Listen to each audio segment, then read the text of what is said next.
Today we're talking about, is reality physical or mathematical, and that physicists are finally starting to agree with this position. As you guys know, I mean, if you follow my channel at all, or Hyperianism, or what we're about, you know that our claim is that reality is not material, but mathematical. Many people think that this idea is crazy, out there, strange, but we're beginning to see physicists slowly but surely beginning to take this idea very seriously. This is an idea that began with Pythagoras, who declared all is number and number rules the universe.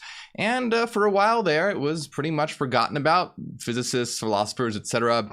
stopped taking it seriously. But now we are seeing that with the advent of inexplicable things in reality and how well mathematics explains reality, we're beginning to see physicists starting to take this idea seriously, and some are going much further than just taking it seriously, but adopting it as their framework. So we're going to take a look at that today. It's going to be very good. Make sure that you are ready for Pythagoras' revenge. So we are taking a look at this article called Pythagoras' Revenge. Pythagoras' Revenge, humans didn't invent mathematics, it's what the physical world is made of. And we're going to explore some idea. This is by a website called SciTech Daily. And remember, we like to look at these articles because I like to, keep people in the loop in how what we've been saying about existence for a very long time is, very slowly but surely beginning to become recognized by some of those in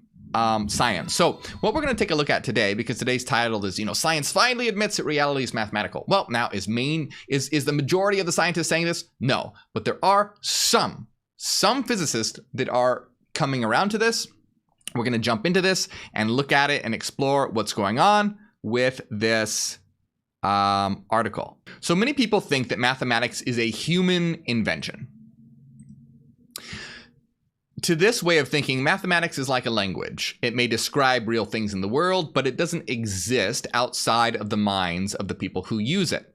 So remember that this is the, most like the common sense view. If you go ask someone out on the street about mathematics, or even most scientists, they think that mathematics is something that is invented. Now, of course, our position is that mathematics is something that is discovered, not invented. Now, that can be a little bit confusing, but remember, by mathematics, we are not talking about the symbols that are written down on paper.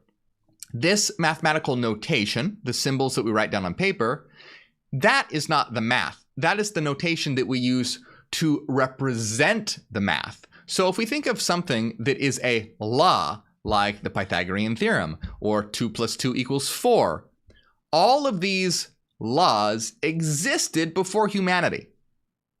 Humanity, when they developed consciousness, discovered these laws, and then invented symbols to represent them. Okay? So that's extremely important to understand. By the way, I want to make it clear that when a scientist or physicist or any of these people say that mathematics is something that is invented, I want to be very clear that this is a metaphysical claim. Now, if you don't know what metaphysics is, please watch my last video. It's a video right before this one on describing metaphysics. Metaphysics has nothing to do with chakras or crystals or New Age mysticism or woo-woo or anything like that.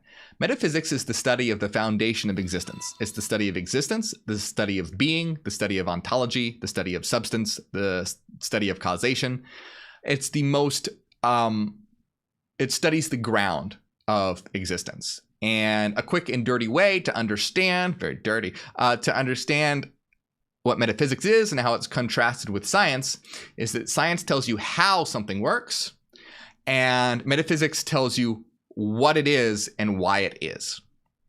So whereas a scientist may describe the charge of a particle or the motion of an electron, metaphysics asks, what is charge? What is an electron? And if a scientist attempts to make a claim of what something is, such as what charge is or what mathematics is, it's important to understand that that is a metaphysical claim. It's not a scientific claim, it's a metaphysical claim. Again, if that sounds confusing, go watch my last video. We just did that live stream the other day. But the reason why it's important to understand that is because when scientists start making metaphysical claims, like the ontological nature of mathematics, whether it's invented or discovered, it's important to know they are stepping outside of the bounds of their expertise. They're no longer doing science, they're no longer doing physics, they're doing metaphysics. But the reason why this is important to understand is because most scientists deny the existence of metaphysics or have no idea what metaphysics is. And so basically, the reason why it's important to understand this is because you should be very wary of taking seriously a metaphysical claim by an individual that has no understanding of metaphysics. Because metaphysics and science are different things, and science is hostile towards metaphysics.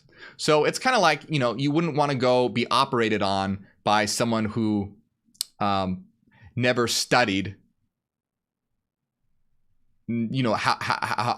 surgery, like denies that surgery exists, never studied it, but then they want to operate on you. You wouldn't want to do that, right? Also, you should be very wary about metaphysical claims by physicists and scientists who don't understand what metaphysics is and are stepping outside the bounds of their expertise. So that's important. So the reason why this is important is because it's important to know if you're making a claim about the nature of mathematics, what mathematics is, whether it's invented or discovered or as a substance, this is a metaphysical claim. So many people think that mathematics is a human invention. To this way of thinking, mathematics is like a language. It may describe things in the world, but it doesn't exist outside the minds of the people who use it. But the Pythagorean school of thought in ancient Greece held a different view. Its proponents believed that reality is fundamentally mathematical, and that's our position, because in Hyperianism, we use a system called ontological mathematics, which studies the nature of reality as mathematical. In other words, that mathematics is real as a living, rational substance, as expressed through frequency. And ontological mathematics began with Pythagoras. It began with Pythagoras, and today it was been developed by philosophers like Hockney and Stark. And this is something that we are developing as well in Hyperianism. It is a field of study that began with Pythagoras, and it's the study of the nature of reality as mathematics with mathematics. So it claims that mathematics is very real. So more than 2,000 years later, philosophers and physicists are starting to take this idea seriously. About time, 2,000 fucking years. Jesus Christ. As I argue in a new paper, mathematics is an essential component of nature that gives structure to the physical world. All right, so I'll say that again. According to the individual writing for SciTech Daily, mathematics is an essential component of nature that gives structure to the physical world. It's not unreal and abstract, according to this person. It is a very real thing that structures the physical world. So, bees and hives produce hexagonal honeycomb. Why? According to the honeycomb conjecture, in mathematics, hexagons are the most efficient shape for tiling the plane. If you want to fully cover a surface using tiles of a uniform shape and size, while keeping the total length of the perimeter to a minimum, hexagons are the shape to use. So, Charles Darwin reasoned that bees have evolved to use this shape because it produces the largest cells to store honey for the smallest input of energy to produce wax. The honeycomb conjecture was first proposed in ancient times, but was only proved in 1999 by mathematician Thomas Hales. So it's this idea. He's basically pointing to things in nature, like bees creating honeycombs and hexagonal shapes, to point to an inherent mathematical structure to reality. Also, interesting anecdote that the honeycomb and the bee is often a symbol used in esoterica. So if you look at, different like secret societies or esoterica, there's certain symbols associated with that, such as an opened eye, different things like that. One of those symbols is a bee in the honeycomb, because this represents order and mathematics being inherent to reality.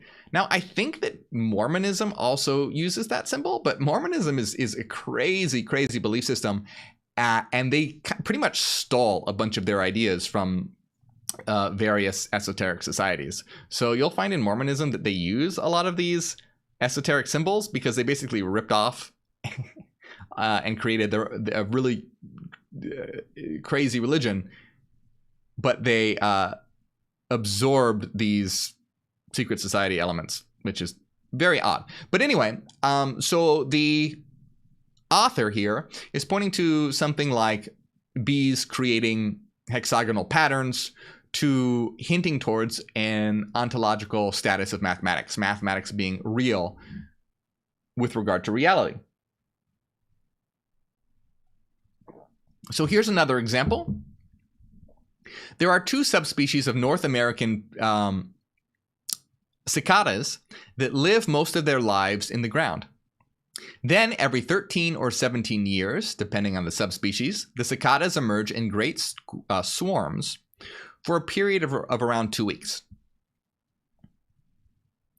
So, why is it 13 and 17 years? Why not 12 and 14 or 16 and 18?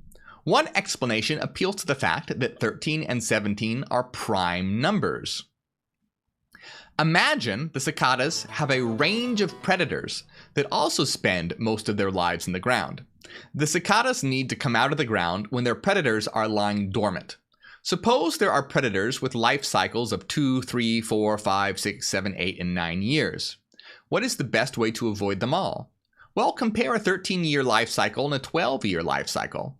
When a cicada with a 12-year life cycle comes out of the ground, the 2-year, 3-year, and 4-year predators will also be out of the ground because 2, 3, and 4 all divide evenly into 12. When a cicada with a 13-year life cycle comes out of the ground, none of its predators will be out of the ground because none of the 2, 3, 4, 5, 6, 7, 8, or 9 divides evenly into 13. The same is true for 17. It seems these cicadas have evolved to exploit basic facts about numbers. So, once we start looking, it's easy to find other examples, from the shape of soap films, to gear designs and engines, to the location and size of gaps in the rings of Saturn. Mathematics is everywhere. If mathematics explains so many things we see around us, then it's unlikely that mathematics is something we've created. The alternative is that mathematical facts are discovered, not just by humans, but insects, soap bubbles, combustion engines, and planets. Okay, now let's talk about this for a minute. So, this individual here is pointing to things in nature like the cicada lifestyle and bees creating hexagonal honeycomb patterns, pointing towards exhibiting mathematical patterns in reality. And that's great. Is it true? Yes, it's very true. But I think it's very interesting that, and to this individual's credit, they do also talk about, they say that mathematics is everywhere and you can find other examples. But it's really funny that it's taken humanity so long to realize this, and that they have to look at things like hexagonal bee honeycomb patterns and cicada lifestyles when their life cycles. When if you just look around you, everything is mathematical. Everything. Everything is mathematical. And to give an example of this, I like to use baking a cake, for example. You can pick absolutely anything you like. But if you think about baking a cake, well, what do? You first get, like bowls and, measuring cups, and bowls exhibit geometry. Measuring cups hold certain volumes. These are different mathematical features. Then what do? You take ingredients and you mix these ingredients according to a certain ratio. These ratios are mathematical ratios. Then what you do is you put this ratio into an oven, which heats and according to a certain temperature. This temperature, again, is just a number. It's a mathematical value. And then you leave it in this oven for a certain amount of time, which again, a time is just mathematical value. So I guess the thing is, it's really funny to me that they have to, if we examine the cicada life cycle or take a look at the hexagonal patterns produced by bees, and you can pick literally anything and find that it's absolutely 100% mathematical. And that's why I like to use baking as an example, because it's something that happens every day. People don't take it for granted. But if you look at it, what you are doing is that you are just taking different volumes, creating ratios, placing this ratio into a heating temperature system, which is a system of numbers relating to degrees, and then leaving it in for a certain amount of time. And this process is transforming your ratio into a different form. And if you, again, just look at anything around you, you can pick anything. There is nothing that is not mathematical. Everything is mathematical. But the reason why it doesn't seem like mathematics is because humans experience these things. All the calculations is going on more or less unconsciously. You know, for example, even you walking across the room or throwing a ball, tons of mathematical calculations are going on. If you're throwing a ball, right, there's trajectory, force applied, you know, predicting wind resistance, projecting of the trajectory. But it's not like you're explicitly doing all this. You just are throwing the ball. And so humanity really fails to realize that everything around them is 100% mathematical. There's nothing around them that's not mathematical. And again, just go back to the baking a cake example for a really, I think is a helpful analogy to get people to realize you don't have to examine hexagonal structures of bees and cicada life cycles. Just, you know, go bake a cake, go throw a ball. You can see it there. Now, what really trips people up though, is they think about, well, but what about feelings? What about love? What about that? Well, the idea here is that when you have experiences, these experiences are very real, but these experiences are reflecting the experience of mathematical content. Because remember, in Hyperianism, when we say that mathematics is reality and real, we don't mean some form of dead abstract mathematics. This is why I like to say that reality is living mind that's rational and we analyze via mathematics. I like to say sometimes, because people, when you say it's math, because it is true, it is math, but people don't know what we mean by math. They think of, again, the notation. They associate it with abstract mechanical math that you go learn in school, where it's just a manipulation of symbols. When we say that reality is mathematical, we mean that it exhibits mathematical pattern, ratios, laws, all these, everything associated with mathematics, but that it is alive, meaning that there are qualitative content experiences associated with it. So to give an example of this, like if we think of the color red, well, the color red is just an oscillation of an electromagnetic wave at a certain frequency. So we can associate the color red with a number, the frequency of a wave, right? So we associate that with a number, but we experience that content of the number as red. So you can see that for every mathematical value, there is an experience paired with it. That's one of the ways of understanding what we mean by that mathematics is alive. There is a qualitative aspect to it. We, as mathematical beings, are experiencing the content of mathematics. So when you experience, you don't just calculate the numbers, you experience it as a rainbow. And so, something that's at 300 degrees, ultimately it's a mathematical value having to do with heat and, electromagnetic radiation and all these different things. But it's ultimately mathematics. But when you touch it, it's going to feel hot because you are experiencing an extreme mathematical value that is detrimental to your avatar, which is a mathematical structure. And so you experience that as pain so that you as a mathematical being know to remove your hand. You see what I mean? You are a mathematical function. This hot object is a mathematical function. If you as a mathematical function interact with this hot object that's a mathematical function, it's going to damage you. It's going to affect you in a way in which your function is not operating well. It's going to burn, if it's very hot, you'll burn your skin and you might damage your hand permanently.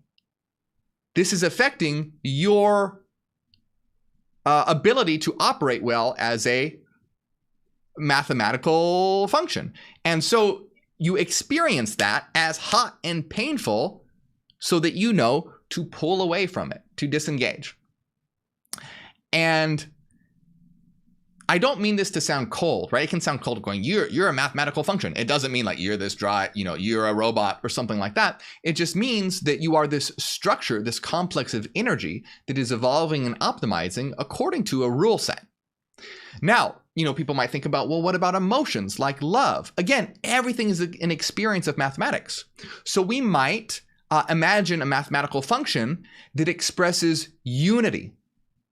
So how do you experience a mathematical function that expresses unity? Well, that will be through the feeling of love. The feeling of love is associated with symmetry, with unity, with cohesion, with coming together.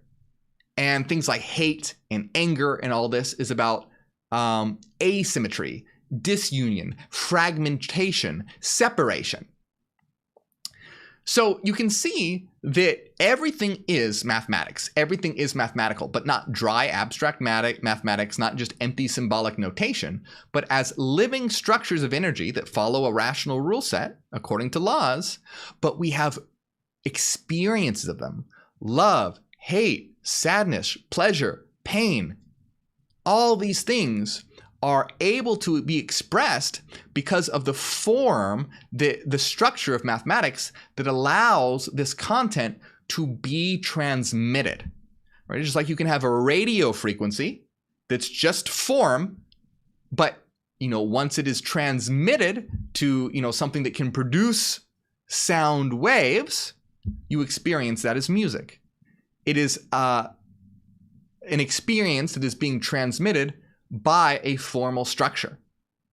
So again, this is an interesting article, and I'm glad that, some scientists and physicists are beginning to understand this, but you don't need to examine the hexagonal patterns of honeycomb construction or cicada life cycles. You can, it's interesting.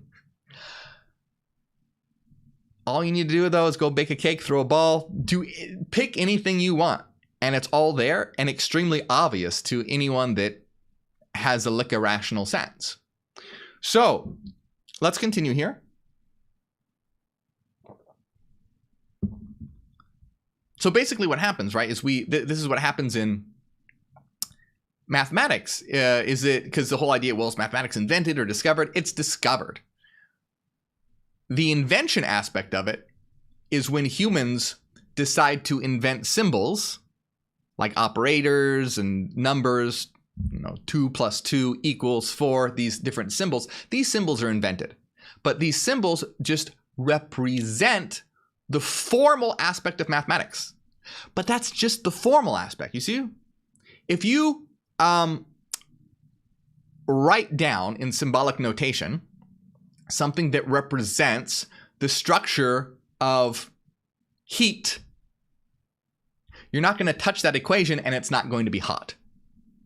Because that set of symbols that you've written down are just symbolic placeholders that allow us to analyze the real thing. The real thing itself is mathematics, but not just form, the content as well. So when we write, things down on paper, it's just how we symbolically analyze via notation the real living structure of existence that is alive. And I'm repeating this a lot because I think a lot of people miss this and are very confused when we say that reality is mathematics. Mathematics is living frequency that follows a rational rule set that humans invent symbolic notation to be able to analyze, but they don't realize what they're analyzing. You're not going to look at equations and, feel pleasure or pain or heat or cold. But when you touch and experience the real things that those equations symbolically represent, then yes, you are going to experience hot, cold, pleasure, pain, etc. So what did Plato think? If we are discovering something, what is it? The ancient Greek philosopher Plato had an answer. He thought mathematics describes objects that really exist. For Plato, these objects included numbers and geometric shapes. Today, we might add more complicated mathematical objects such as groups, categories, functions, fields, and rings to the list. Plato maintained that mathematical objects exist outside of space and time, but such a view deepens the mystery of how mathematics explains anything. Explanation involves showing how one thing in the world depends on another. If mathematical objects exist in a realm apart from the world we live in, they don't seem capable of relating to anything physical. Okay, so this is a huge fallacy, all right? So this guy is basically saying Plato thought that, mathematics existed outside of space and time. The author is basically saying, but that's crazy. If they exist outside of space and time, how can they have anything to do with things in space and time? And this is why I really want to stress, be very questionable when someone is trying to explain to you a metaphysical position and they are not metaphysicians, okay? Because this guy has no idea what he's talking about. Just because something exists outside of space and time does not mean that they cannot regulate things within space and time. Mathematical law absolutely originates outside of space and time, okay? Because it is the foundation on which all space and time relies upon. It is primary. It comes before space and time. It is what allows space and time to exist. So there is only mathematical law, energy, structure. Space and time are complex functions of these underlying mathematical laws. Right? You can have very simple the mathematical laws in themselves as the basis, the foundation, and then complex structures that arise from it. So this individual's position is extremely fallacious. And it's really laughably absurd. And this is why I'm telling you, if you have scientists or physicists making metaphysical claims, be really skeptical, because they're not metaphysicians and they deny the existence of metaphysics. So it's kind of like if you go to a scientist and they're giving you a recipe for baking a cake and they've never baked a cake before, your cake's probably going to turn out real shitty. Don't go to a scientist for cooking advice. Don't go to a scientist for, something that's not out. Now, if they're also a chef, if in addition to a scientist, they're a chef, all right, then maybe take them seriously. If they're a metaphysician in addition to being a scientist, maybe take them seriously. But if they're not, and most of them are not, why are you really going to take their positions seriously? Again, it's like, why are you going to go to cooking advice to a scientist if they're not a chef, if they've never had any training in cooking? Same thing with metaphysics. So this individual's assertion, and I don't know who this person is before, maybe they are some sort of metaphysician, but I highly, highly doubt it, because what they just said is completely absurd. Of course, something outside of space and time can affect space and time. Why? Because what is outside of space and time is mathematical law and structure, and space and time is a complicated structure that arises from this. You can think of it like bricks that build a house. The house relies on the bricks for their existence. So this guy's position is sort of like saying, well, I don't see how bricks can have anything to do with a house. That doesn't make any sense. As he's in his brick house and he looks at bricks over there in the corner, the bricks are all way over there. How did the bricks in the pile over there have anything to do with the house I'm in? Obviously, it doesn't. This is kind of a ridiculous example, but it's not that far from the truth. That's basically what this individual is saying, because what is foundational gives rise. Mathematics is necessary to existence. It's the eternal, necessary, analytic aspect of existence that gives rise to the contingent and temporal aspect of space and time. Space and time is a complex structure of mathematics that can come and go, just like a house can be built and then torn down. But it all relies on the fundamental bricks, which are the waveforms of existence. And how does Hyperianism understand this? Like, how does it actually work ontologically? Mathematical mind in Hyperianism is frequency patterns, specifically sine and cosine waves. All right, so this is how we define mind. This is how we define frequency, and this is outside space and time. Right? It's pure frequency, pure mind. Now, via a Fourier transform, this is a mathematical operation. What you can do is you can take these sinusoidal waves and combine them, and then they can be transformed into space and time functions. So in other words, if you take mental frequencies and combine them, you can produce functions of space and time. And this is known as Fourier transforms, Fourier mathematics. This is used in holography. This is used in quantum mechanics. This is used in engineering, imaging, computer data processing. Fourier, it's used in almost everything you can think of. So this isn't just like some weird idea that we have. And I always want to emphasize this because people always think, oh man, where are these crazy ideas you're coming up with? And it's like, these are not crazy ideas. Every time you turn on your computer or listen to music or whatever, you're using Fourier mathematics. Anyway, but Plato had this idea that reality is mathematical. And especially if you go look in Plato's Timaeus, he talks about the Platonic solids. He didn't call them the Platonic solids, but they're called that now. Now, if you go look at sacred geometry, and you've ever heard of the Platonic solids in sacred geometry, this is what they're talking about. It originated in Plato's Timaeus. And I have this quote here from the Britannica Encyclopedia. So the Platonic solids consist of the tetrahedron or pyramid, cube, octahedron, dodecahedron, and icosahedron. The entire group of regular polyhedra owes its popular name to the great Athenian philosopher Plato, who in his dialogue Timaeus associated them with the four elements, fire, air, wind, and earth, that he supposed to form all matter through their combinations. Plato assigned the tetrahedron with its sharp points and edges to the elements of fire. This is one reason why he thought, see, this is where, okay, let me just read this, continue reading this. The cube with its four square regularity to the earth, and other solids concocted with triangles, the octahedra and icosahedron, to air and water, respectively.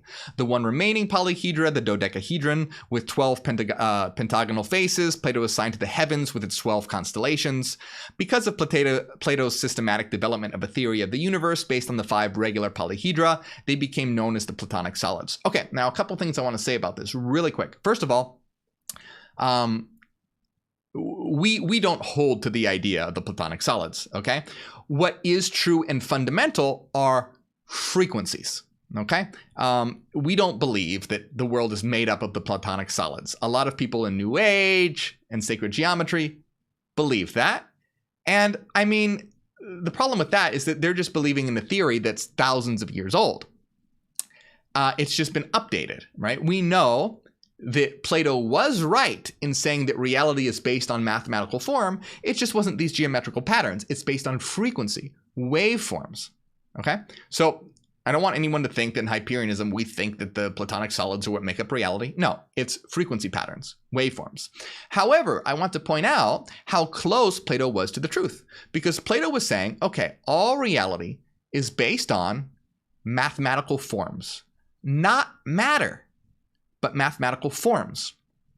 And he used geometrical structure to represent the different elements like air, earth, wind, and fire. He's saying that these things, these material things that you experience, aren't actually matter. They're based on mathematical patterns. And you know how I was telling you about how you can experience mathematics, such as you go touch something and it feels hot, and what you're doing is you experience the content conveyed by mathematical pattern? Plato was hitting at the same thing because he associated with, say, the triangle to fire, because the triangle has sharp edges. And so when you touch the fire, you experience pain. And what Plato was trying to get across was that, well, this is because fire is associated with a form, a geometric idea, a geometric pattern with these edges. And so what you are experiencing is actually the information conveyed by this geometric form that has sharp edges.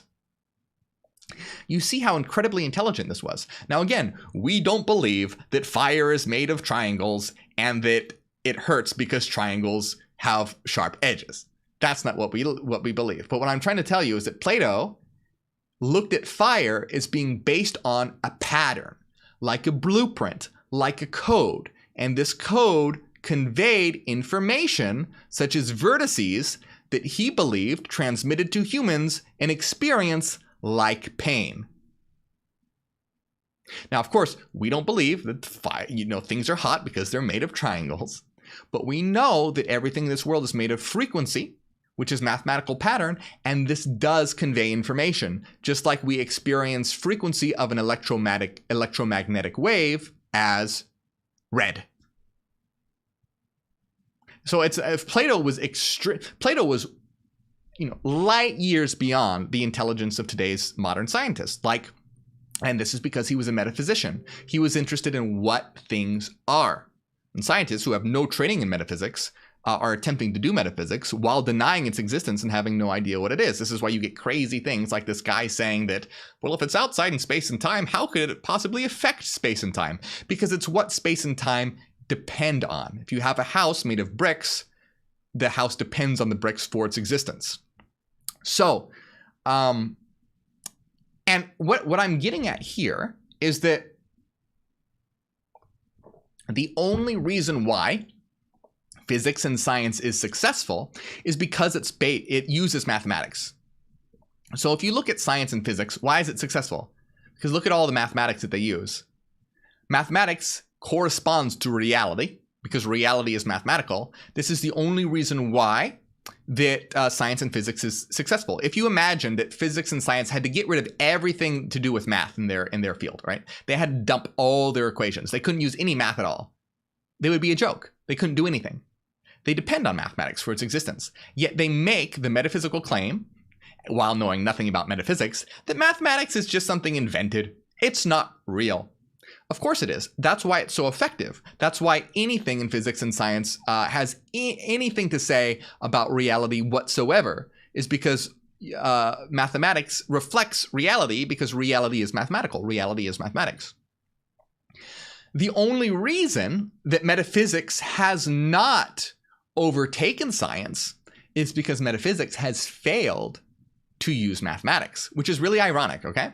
So you have metaphysics, and mathematics is a metaphysical tool, not even a tool, but it is a metaphysical entity in that it is a substance, right? So mathematics is associated with metaphysics, but metaphysicians didn't use math, funnily enough. Yet you have physicists who deny the truth and existence of mathematics, but they do use math, and so that they were successful, even though they deny the thing that is real and made them successful.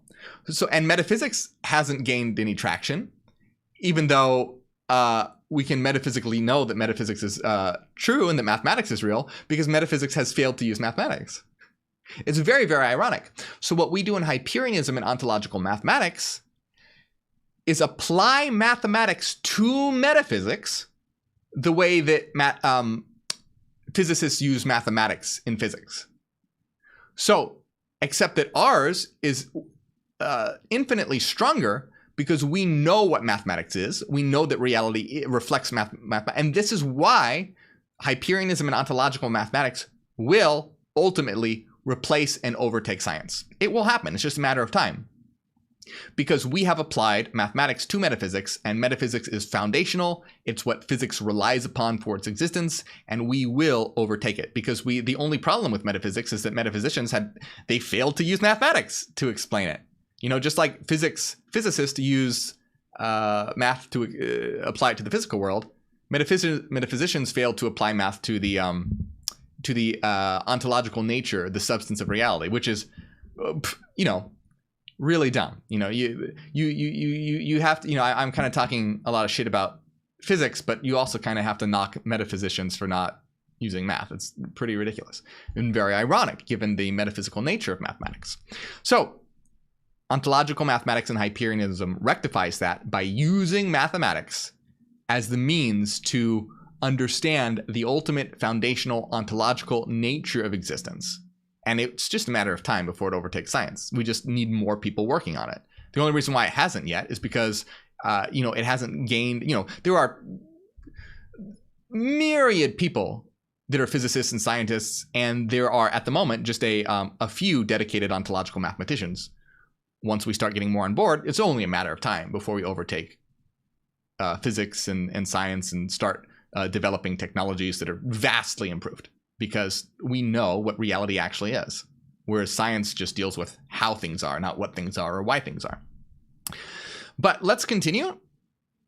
I always think that these streams are going to be short, but then, okay, anyway. So in this, we just talked about Plato, but now let's enter Pythagoreanism. The ancient Pythagoreans agreed with Plato that mathematics describes a world of objects. They believe that physical reality is made of mathematical objects in the same way that matter is made of atoms. If reality is made of mathematical objects, it's easy to see how mathematics might play a role in explaining the world around us. And it looks like, they do have a Pythagorean pi recipe where they're kind of hinting, I think. I don't know if they're joking about this or not, but this kind of goes to my baking example earlier, right? You have the dimensions of the pie, and then 6 cups of blueberry, 2 cups of flour, half a cup of sugar, half a teaspoon of cinnamon. These are all ratios. If you get the wrong ratio, you're not going to have a pie. You're going to have something really gross, or you'll have a nasty pie, or whatever it is. If you get it really wrong, you're not going to even have a pie. So, in the past decade, 2 physicists have mounted significant defenses of the Pythagorean position. Swedish-US cosmologist Max Tegmark and Australian physicist-philosopher Jane McDonnell. Okay, interesting, right? Now we're seeing that physicists are, this is why I say that science finally admits that reality is mathematical. Not all of them, not the majority of them, but some of them. The individual writing this article, I'm not sure who this is, but then also cosmologist Max Tegmark and Australian physicist-philosopher Jane McDonnell. Now, Tegmark argues that reality is just one big mathematical object. This is our position as well. If this seems weird, think about the idea that reality is a simulation. A simulation is a computer program, which is a kind of mathematical object. Now, Max Tegmark is correct. Reality is mathematical, and good on him as a physicist for realizing that. However, he's not a metaphysician, so he gets a ton of things wrong that are obviously wrong. So, for example, Max Tegmark believes in the multiverse. He believes that there are, an infinity of universes, and he believes that each of these universes can have a different kind of mathematics, so that you can have different universes that operate on different kinds of math. All right, see, this is where I say, be careful here. Max Tegmark is not a metaphysician, so be careful when you have cosmologists or physicists making metaphysical claims, because you're going to get ridiculously absurd, fallacious ideas, okay? Like his position that there can be a different kind of mathematics, a different type of mathematics for each different universe. This is impossible. It is absurdly impossible. It is ridiculously impossible. Mathematics is ubiquitous. It is eternal. It is necessary. It doesn't matter. Even if there were different universes, mathematics is ubiquitous across all reality, all existence, period. A universe is just a subset of reality. It is what mathematics gives rise to. It's like the house, right? Imagine a world where you can only build brick houses. Each house would be like a different universe, but they all rely on bricks. The bricks are universal, and the houses are particular and contingent. The bricks are universal and necessary. It is impossible to have a different kind of mathematics for a different universe. You can't have one universe will 2 + 2 = 4, and another universe will say 2 + 2 = 67. It's not possible. 2 + 2 can only equal 4. It can never not equal 4, and it can't be anything but 4. There is no such thing as another kind of math. There is only one kind of math because there is only one structure to reality that is rational and does not entail mathematical and logical and rational contradiction. There is only one way that mathematics can be. 2 + 2 can only equal 4. It can't equal 67, 72, a million, or 1.555. It only equals 4. And so you're having the absurd claim of someone like Max Tegmark, who gets the fact that reality is mathematical. He gets it, but then saying there are different universes with a different kind of math. This is why I say, be careful when you have people who aren't metaphysicians making metaphysical claims, because you get things that are absurd, but people take them seriously because they're physicists. Well, they must be smart. Sure, they're smart, but they're smart in their field. You shouldn't take the metaphysical claims seriously if they don't know their metaphysics, because you'll get absurdity. Same, it's like if Max Tegmark released a cookbook, and he's never cooked anything before. And people were like, oh, wow, I bet this cookbook is great because he's a physicist and he's smart. No, you can't just, they have to know something. They have to know something about cooking. So you can't automatically just think, oh, well, his metaphysical positions must be true because he's a physicist. Physics is not metaphysics. Cosmology is not metaphysics. So, Tegmark gets that reality is math. That's great. But he gets things wildly wrong. So always keep that in mind. If you haven't seen my video on what is metaphysics, please go watch that. It's very important. It's called I believe the title is Metaphysics Real? Go do a search for that. So now we have someone called Australian physicist philosopher Jane McDonnell. Now, I don't know anything about Jane McDonnell. Okay, I want to put that up front. But the fact that the writer of this article is saying physicist/philosopher Jane McDonnell makes me think that perhaps Jane McDonnell does have some knowledge of metaphysics in addition to physics. So you might think maybe take her ideas more seriously. Maybe, right? I don't know anything about her, but perhaps it's a good hint that maybe this person knows more. And let's see. See, McDonnell's view is more radical than Max Tegmark's. McDonnell's view is that she thinks reality is made of mathematical objects and minds. Mathematics is how the universe, which is conscious, comes to know itself. Now, this is a much better position. This person most likely knows their metaphysics, and they were described as not just a physicist or not just a cosmologist, but physicist philosopher. Do you see the difference here? This person's cookbook, their recipes are probably going to be better. And do you see how their idea is much more rational, and it's approaching our position? Because that is our position. Anyone that has training in how to think rationally, if they do it correctly, by following the principle of sufficient reason, will come to our conclusion. Why? Because our conclusion is not just something we made up someday. It is the ontological nature and structure of reality. It's not an idea that we just invented. This is how existence is. Existence is mathematical. So if you exercise reason, you will come to this idea. And so McDonnell says that reality is made of mathematical objects and minds. Our position is that reality is mathematical, and mathematics is frequency patterns that are mind, and a container of these frequency patterns are minds. So in our position, an eternal monadic mind is a complete and consistent set of mathematical waveforms. Her idea is extremely close to ours. She continues that mathematics is how the universe, which is conscious, comes to know itself. Very close to our idea. Our idea is that reality is mathematics as expressed by monadic minds. It doesn't start off as conscious. It starts off as unconscious, but it then develops consciousness and comes to know itself. How does it come to know itself? What you are listening to right now. I am the universe, you are the universe, and I am describing us to us. We are all the universe. We are mathematical systems, and as I explain the mathematical nature of reality, I am explaining our nature to us. This is how reality comes to know itself, as us. We are the consciousness of reality. We are, like, have you woken up yet? Have you realized that? You know, I talk about Hyperianism is about attaining hyper-awareness and reaching the next level of consciousness. That's not some hyperbole. That's literally true. So it's like, I'm saying, like, hi, have you recognized what we are yet? Have you gotten there yet? Have you opened your eye yet? Do you realize what you/we are?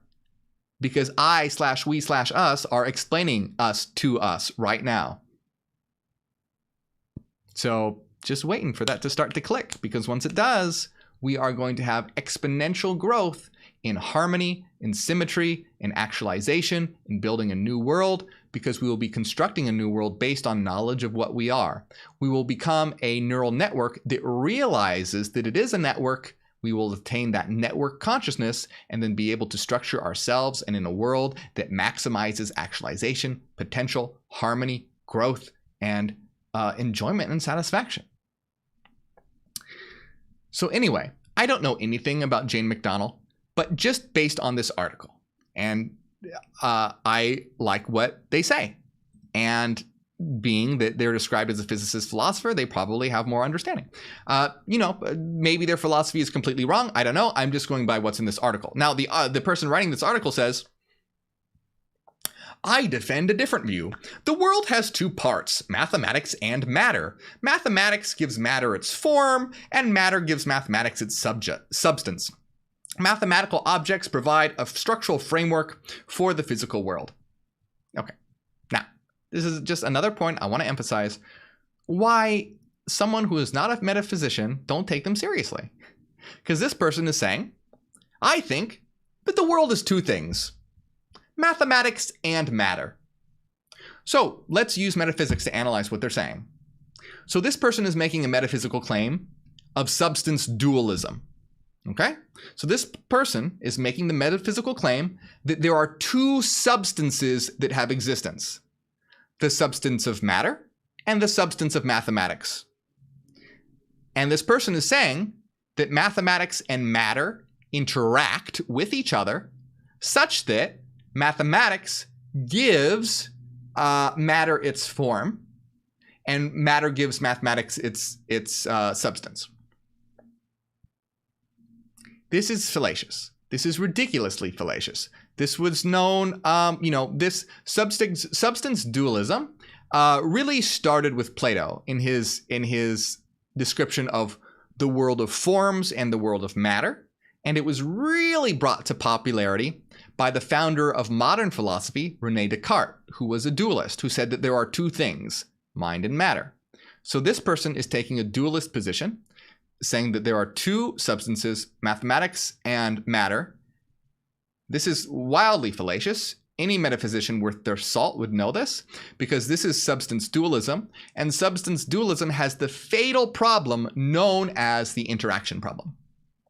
So if you're making the claim that there are two substances, you are saying that they are completely different in every way, and that one is not reducible to the other. In other words, they have nothing in common whatsoever. Now, if they have nothing in common whatsoever, the problem is, known as the interaction problem, is that there is no way for these things to interact with each other. Okay?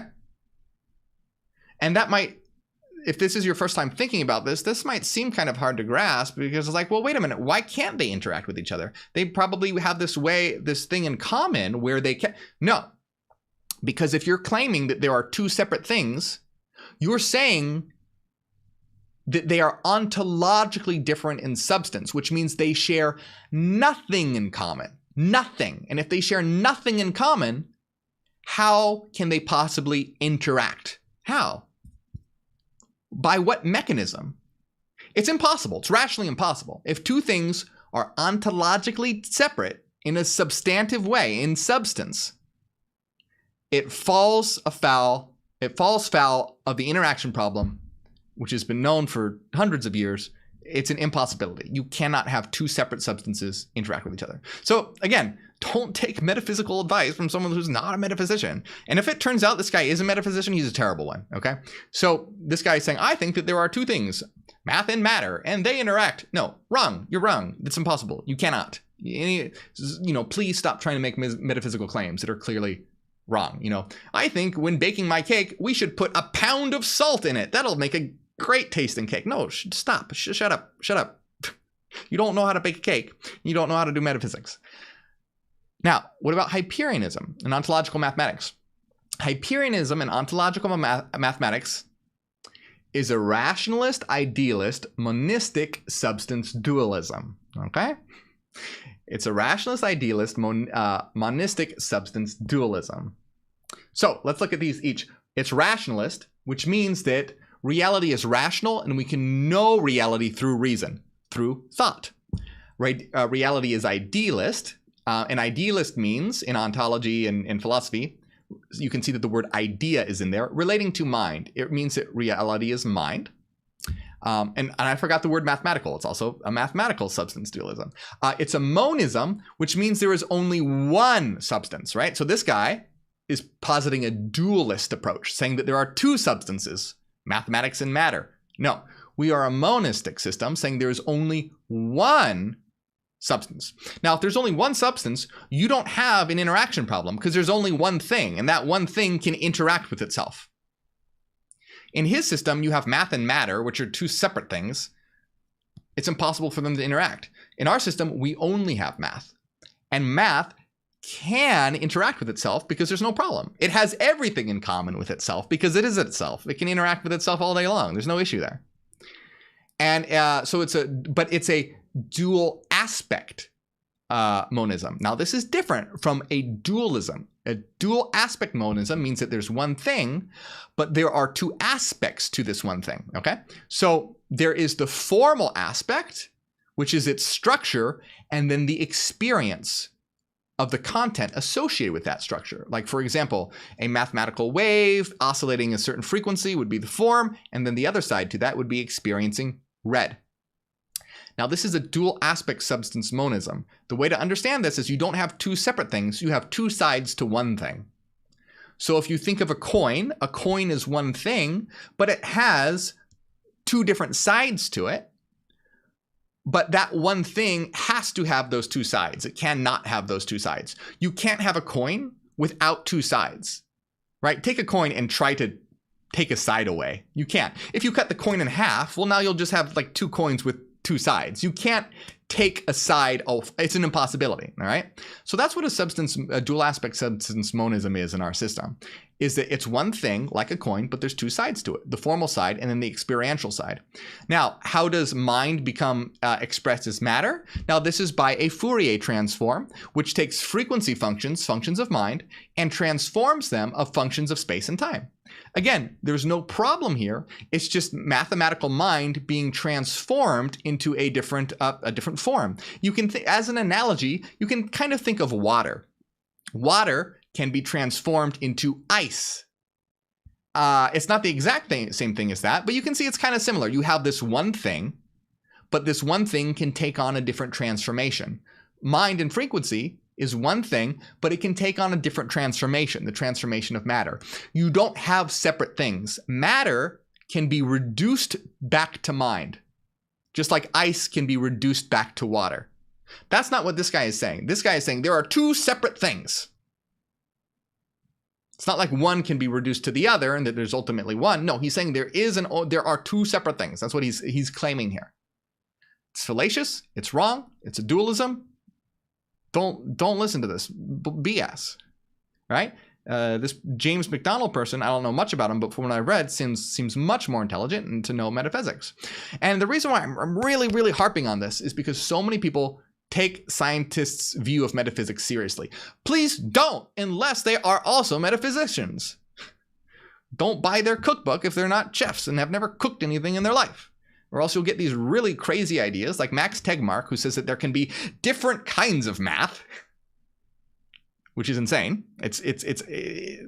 Anyone should know that this is an impossibility. It only takes 2 seconds of rational thought to understand this.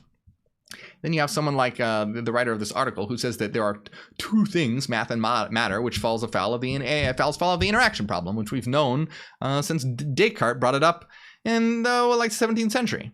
So, or was it the 16th century? I don't know. Whenever Descartes was. But so the future of mathematics. So it makes sense that Pythagoreanism is being rediscovered in physics, and Pythagoreanism is the idea that reality is mathematical.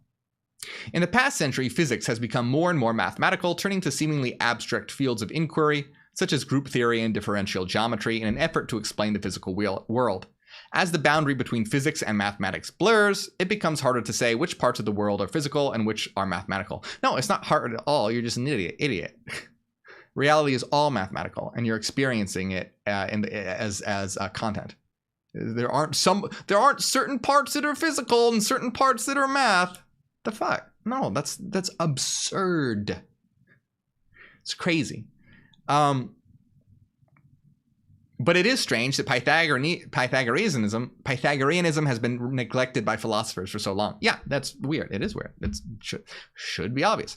I believe that this is about to change. The time has arrived for a Pythagorean revolution, one that promises to radically alter our understanding of reality. So my point being here is, if you have scientists that are making metaphysical claims, don't take them seriously. And if they have had training in metaphysics and they're making these kind of claims, they are straight up bad metaphysicians, because this doesn't make any coherent or rational sense in any capacity. Now, I want to read to you a quote by Heisenberg. Now, Heisenberg is one of the pioneers of quantum mechanics. Okay, if you've ever heard of the Heisenberg uncertainty principle, that's the Werner Heisenberg that we're talking about. Okay, so this is the founder of quantum mechanics here. Now, not founder. Max Planck was the founder of quantum mechanics, a pioneer of quantum mechanics, who developed foundational ideas that are being used in quantum mechanics, at the heart of quantum mechanics today. So here's a quote. So we just talked about Plato and the Pythagoreans, right? How they had to do with reality as mind via Plato, and mathematics geometrically via Timaeus, or just number as per the Pythagoreans. So this is a quote by Werner Heisenberg. The resemblance of modern views to those of Plato and the Pythagoreans can be carried somewhat further. The elementary particles in Plato's Timaeus are finally not substance, but mathematical forms. All things are numbers is a sentence attributed to Pythagoras. The only mathematical forms available at the time were such geometrical forms as the regular solids or the triangles which form their surfaces. In modern quantum theory, there can be no doubt that the elementary particles will finally also be mathematical forms, but of a much more complicated nature. So you see, you have someone who is a pioneer in quantum mechanics, and stating that reality is mathematical form. Now, I don't know if Werner Heisenberg had any substantive knowledge in metaphysics or not.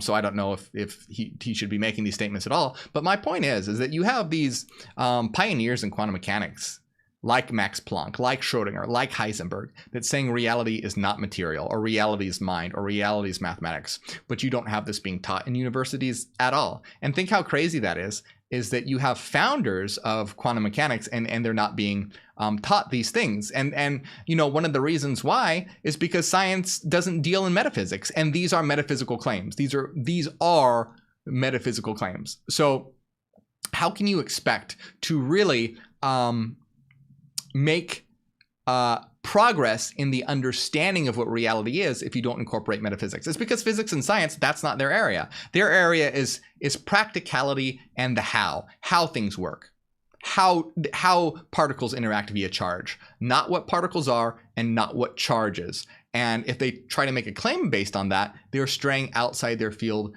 of science and physics. And it's very important to realize that. And you can see by looking at the claims here today, we can see that individuals are, scientists and physicists are starting to get closer, but they need to start using reason. They need to start rationally and mathematically analyzing the world via metaphysics if they want to actually come to true, real conclusions. And if they start doing that seriously, they'll come to Hyperianism and ontological mathematics, because that's where we are. That's what we are about. And it's only a matter of time, when more important people start getting involved, that we will overtake science and physics. It's only a matter of time, because we don't deal in just the practicality of pragmatic modeling. We deal in the ontological nature of what existence is, and we will be able to go infinitely beyond even the capacity for physicists and scientists to even imagine. I want to give a big shout out to everyone who supports on Patreon, especially Cassidy, Alana, Renaissance Fairy, Michael, and Alan. Thank you so much. You guys are awesome. Remember, if you enjoy my work, consider supporting on Patreon. The link over here will pop up. If you support on any tier on Patreon, the lowest tier is like $5, or tier 2 or higher on YouTube, you'll get access to our secret weekly live streams. We're having one in just a few minutes. Our hidden Discord server, the Citadel, a lot of my hidden lecture notes, and a lot more. And it helps out so much with all the deplatforming and censorship on Facebook and YouTube. It ensures that I can continue to create. So if you've ever learned something from my videos, if you ever gained something from them, think about supporting so that I can continue to do this and reach more people. And, you help me, I help you. It's a feedback loop. So thank you very much. I appreciate it.